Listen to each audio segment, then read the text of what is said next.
Welcome to my YouTube channel. ඉතින් ඔයගොල්ලෝ මගේ YouTube channel එකට සාදරයෙන් පිළිගන්නවා. English from Europe. යුරෝපයේ ඉඳන් ඉංග්‍රීසි. ඉතින් අදත් ඔයගොල්ලොත් එක්ක ඉතාම වැදගත් වීඩියෝ එකක් ඔයගොල්ලොත් එක්ක සාකච්ඡා කරනවා. ඉතින් මගේ channel එකේ තියෙනවා playlist කිහිපයක් ඔයගොල්ලන්ට දැකන්න පුළුවන්. ඉතින් මේකේ ප්‍රධාන playlist එක තමයි English grammar. මේ යටතේ තියෙන වීඩියෝ බලන්න playlist වල වීඩියෝ බලන්න. ඉතින් අද සාකච්ඡා කරන English reading වලට අදාළ ඉතාම වැදගත් කොටසක්. අද අපි සාකච්ඡා කරන ඔයගොල්ලොත් එක්ක මේ ඉංග්‍රීසි පත්තරේ ගත්තු කොටසක් මට පත්තරේ නම් මතක නැහැ කොයි පත්තරේද කියලා. නමුත් ඉංග්‍රීසි පත්තරෙන් ගත්තු මේ කොටසක් ඔයගොල්ලෝ එක්ක සාකච්ඡා කරන්නේ. මේක ලියලා තියෙන්නේ මේ ගයාන් කුමාර වීරසිංහ. ඉතින් මේ බානේ පොඩි මේ ඉංග්‍රීසි කොට පත්තරේ මේ තියෙන කොටසක් ඔයගොල්ලෝ තමයි සාකච්ඡා කරන්නේ. එතන බලන්න ඉංග්‍රීසි පත්තරේ හෙඩ්ලයින් එක තමයි මේ තියෙන්නේ. මම ඔයගොල්ලන්ට කලින් වීඩියෝ එකේ සාකච්ඡා කරා. අපි ඉංග්‍රීසි පත්තරයක හෙඩ්ලයින්ස් නැත්නම් සීර්ෂ පාඨ ලියන්නේ ප්‍රසන්ට් සිම්පල් වලින් සරල සාමාන්‍ය විදිහට. මේවා suspect සැකකරුවා නේ suspect escapes from police custody in Pugada surrenders at Alutkade නේ සැකකරුවා මොකද escapes police අත්අඩංගු Pugada police අත්අඩංගුවෙන් සැකකරුවා පණි surrenders නේ අපි surrender කියන යටත් වෙනවා at Alutkade මොකද පූගොඩින් පනින මේ සහකරුවා අලුත්කඩේදී යටත් වෙයි. ඒක තමයි අදහස. මේ බලන්න the Kirindivella police said that අපි ඉංග්‍රීසි පත්වල said that කියලා කියන්නේ මොකද? reported speech said that stated that mentioned that ඒ වගේ. මේ that ඇතුව හෝ නැතුව ලියන්න පුළුවන්. the Kirindivella police said කියලා ලියන්න පුළුවන්. Kirindivella police said that කියලා ලියන්න පුළුවන්. බලන්න the Kirindivella police said that a suspect සැකකරුවෙක් who was arrested relative clause එකක් නේ a suspect who was arrested in a case related to a violation of traffic laws was being taken to Pugada Magistrate Court had escaped after taking off his handcuffs and then surrendered to the Alutkade Magistrate Court. Alutkade Magistrates Court. බලන්න සරල අදහස. The Kirindivella police said that Kirindivella පොලිසිය කිව්වා a suspect සැකකරුවෙක් who was arrested in a case related to a violation of traffic laws. මොන අපි දැන් මෙතනට ගමුකෝ මේ ඇන්ටිකේ සම්බන්ධ පද මෙතන සම්බන්ධ පදය සහ Kirindivella පොලිසිය කිව්වා a suspect who was arrested මේ relative clause එකක් එක්ක past simple passive voice එක ලියලා තියෙන්නේ.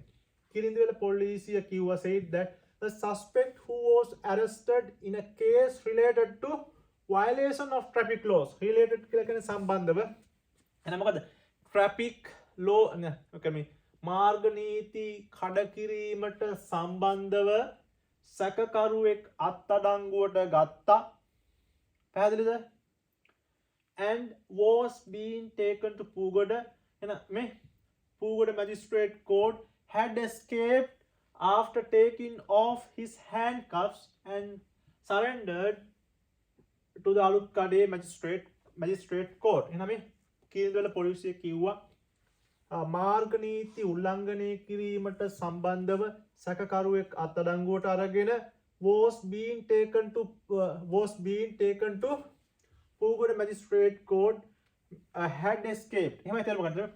Kirindivella පොලිසිය කිව්වා මාර්ග නීති උල්ලංඝනය කිරීමට සම්බන්ධව සැකකරුවෙක් අත්අඩංගුවට අරගෙන පූගොඩ මැජිස්ට්‍රේට් උසාවියනේ පූගොඩ මහේස්ත්‍රාත් උසාවියට ගෙනියමින් ඉන්නකොට මේ ගෙනියනකොට had escaped පලා ගිහිලා තිබුණා after taking off his handcuffs මේ පලා ගිහිලා තිබ ඔහුගේ ආත්මාංශු ගලවාගෙන පලා ගිහිලා තිබ්බා then ඊට පස්සේ surrendered යටත් වෙලා තිබුණා අලුත්කඩේ මැජිස්ට්‍රේට් කෝට් පැහැදිලිද ඊට පස්සේ යටත් වුණාලු කොහෙද අලුත්කඩේ මහේස්ත්‍රාත් උසාවියට මම ආයෙත් කියන සරලව the Kirindivella police said that a suspect who was arrested in a case related to a violation of traffic laws and was being taken to the Pugada Magistrates Court had escaped after taking off his handcuffs and then surrendered to the Alutkade Magistrate Court. කිරින්දවල පොලිසිය කිව්වා මාර්ග නීති උල්ලංඝනය කිරීමට සම්බන්ධව සැකකරුවෙක් අත්අඩංගුවට අරගෙන පූගොඩ මහිස්ත්‍රාත් උසාවියට ගෙනියනකොට පලා ගිහිල්ලා තිබ්බා ඔහුගේ මේ ආත්මාංචු ගලවාගෙන සහ ඔහුව ඔහු යටත් වෙලා තිබ්බලු අලුත් කඩේ මහිස්ත්‍රාත් උසාවියට. ඒකයි එක සරල තේරුම බෑන්ඩ යෝසිකම රෙසිඩන්ට් of කිරින්දිවෙල පදිංචිකරුවෙක් this suspect name Dushmantha Aviska Kirindiwela ප්‍රදේශයේ දුස්මන්ත අවිස්ක කියන සැකකරුවා had been arrested past perfect passive voice කිරින්දිවල ප්‍රදේශයේ දුස්මන්ත අවිස්ක කියන පුද්ගලයා had been arrested අත්අඩංගුවට අරගෙන තිබුණා by කිරින්දිවල පොලිසිය විසින් on May 9 මැයි 9 වෙනිදා කිරින්දිවල ප්‍රදේශයේ දුස්මන්ත අවිස්ක නමැති පුද්ගලයෙක් කිරින්දිවල පොලිසිය විසින් මැයි 9 වෙනිදා අත්අඩංගුවට ගෙන තිබුණා. This is according to a warrant received from the Aluthkade traffic code. මේක මේ අලුත්කඩේ උසාවියෙන් ලැබුණු වරෙන්තුවක අනුව තමයි ඔහු අත්අඩංගුවට ගත්තේ. This suspect had been taken to Pugoda Magistrates Court in handcuffs by a sergeant of Kirindwela Police on May 9, intending to obtain an order from Pugoda Court and produce him at the Alutkade Court through the prison. Well, this suspect had been taken to Pugoda Magistrate Court in handcuffs by a sergeant of Kirindwela Police.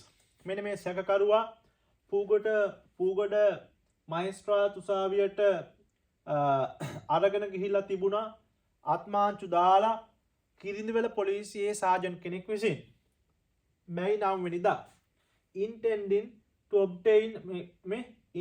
obtain an order from the Pugoda court and produce him at Alutkade court through the prison. මෙයාව මේ police සාජන් කෙනෙක් ආත්මාංචු දාලා කිරින්දිවල පොලිසියෙන් ගෙනිච්චලු මැයි 9 වෙනිදා order එකක් ගන්න පූගොඩ උසාවියෙන් මෙයාව අලුත්කඩේ උසාවියට ඉදිරිපත් කරන්න මේ ප්‍රිසන් බන්ධනාගාරය හරහා. ඕක තමයි සරල අදහස ළමයි. The police said that පොලිසිය කිව්වා when he was taken to the Pugoda Magistrate Court පොලිසිය කිව්වා ඔහු මේ Pugoda උසාවියට ගෙනියනකොට the handcuffs ආත්මාංචු had been loose බුරුල් වෙලා තිබුණා. He had taken them off and run away. පොලිසිය කිව්වා මොකද්ද? ඔහු Pugoda මහේස්ත්‍රාත් උසාවියට ගෙනියනකොට ආත්මාංචුනේ the handcuffs had been loose. ඒ කියන්නේ ආත්මාංචු බුරුල් වෙලා තිබ්බා. He had taken them off. ඔහු ඒවා ගලවගෙන මොනවද? run away. පැනලා ගියා. ඔන්න ඕක තමයි ළමයි සරල අදහස මේකේ තියෙන. ඒතකොට ඔයගොල්ලෝ මේකෙන් ඔයගොල්ලෝ අලුත් අමාරු ඉංග්‍රීසි වචන ඉගෙන ගන්නවා. බලන්න මම එකක් කියන arrest කියන්නේ අත්අඩංගුවට ගන්නවා. එතකොට මම arrest කියන එකට සමාන පද දෙනවා. arrest කියන්නේ අත්අඩංගුවට ගන්නවා. nab කියලා කියන්නේ අත්අඩංගුවට ගන්නවා. take into custody කියලා කියන්නේ අත්අඩංගුවට ගන්නවා. take into red hand කියන්නේ අත්අඩංගුවට ගන්නවා. arrest කියන්නේ අත්අඩංගුවට ගන්නවා. nab කියන්නේ අත්අඩංගුවට ගන්නවා. take into custody කියන්නේ අත්අඩංගුවට ගන්නවා. take into red hand කියන්නේ අත්අඩංගුවට ගන්නවා. ඔන්න ඉගෙන ගන්න. case කියලා කියන්නේ case එක. related to කියලා කියන්නේ සම්බන්ධව. ඒක සම්බන්ධව කියන්නේ මොකක්ද? සමාන පද ගණනාවක් තියෙනවා. related to in terms of in the case of touching concerning regarding in terms of in connection with ඔන්න ඔය words භාවිත කරනවා. මේ violation of traffic laws කියන මාර්ග නීති උල්ලංඝනය කිරීම, violation of human rights මානව අයිතිවාසිකම් උල්ලංඝනය කිරීම, violation of children rights ළමා අයිතිවාසිකම් උල්ලංඝනය කිරීම, නේ violation of freedom of thought සිතීමේ නිදහස උල්ලංඝනය කිරීම, නේ violation of මොකද්ද peaceful assembly සාමකාමීව රැස්වීමට ඇති අයිතිය උල්ලංඝනය කිරීම අන්න ඒ වගේ. පැහැදිලිද? taken කියන්නේ take took taken මේකේ තේරුම. මේ මැජිස්ට්‍රේට් කෝට් කියනවා මහේස්ත්‍රාත් උසාවිය. එතකොට ගරු ශ්‍රේෂ්ඨාධිකරණයට කියන්නේ මොකක්ද ළමයි? Supreme coat. අභියාචනාධිකරණයට කියන්නේ මොකද්ද? court of appeal. මහාධිකරණයට අපි කියනවා මැජිස්ට්‍රේට් කෝට් කියලා. මහේස්ත්‍රාත් උසාවියට කියනවා මොකද්ද? මැජිස්ට්‍රේට් කෝට් කියලා. එතකොට ශ්‍රේෂ්ඨාධිකරණයේ විනිශ්චයකාරතුමාට අපි මොකද්ද කියන්නේ? Chief justice. පැහැදිලිද? right. එතකොට මේ escape කියන පලා යනවා. පැහැදිලිද? handcuffs කියන අත්මාංචු. surrender කියනවා යටත් වෙනවා. තව මොනවද අමාරුවෙන් තියෙන්නේ? according to කියලා කියන්නේ අනුව. මේ according to කියලා කියන්නේ අනුව. ඒතර අනුව කියන සමානපද ගණනාවක් න ะ. according to කියලා කියන්නේ අනුව, as per කියලා කියන්නේ අනුව, depending on කියලා කියන්නේ අනුව, depending upon කියලා කියන්නේ අනුව. ඊට අමතරව in accordance with ඒ කියන්නේ අනුව. මෙන්න මේවා අතරින් in accordance with කියලා අපි භාවිත කරන යම් කිසි නීති රීතියට අනුව 13 වෙනි ආණ්ඩුක්‍රම ව්‍යවස්ථාව සංශෝධනය අනුව according to the 13th constitutional amendment 20 වන ආණ්ඩුක්‍රම ව්‍යවස්ථාව සංශෝධනය අනුව according to the 20th amendment නේ ත්‍රස්තවාදයේ වැළැක්වීමේ පනතට අනුව in accordance with prevention of terrorism act අනේ වගේ. එතකොට ළමයි those are the similar words or synonyms. එනිසා අපි තවත් අලුත් පාඩමකින් හම්බෙමු. මගේ channel එක subscribe කරලා තියන්න. English from Europe. යුරෝපයේ ඉඳන් ඉංග්‍රීසි මම සමීර සඳරුවන් තනමල්ල කොල්ලේ.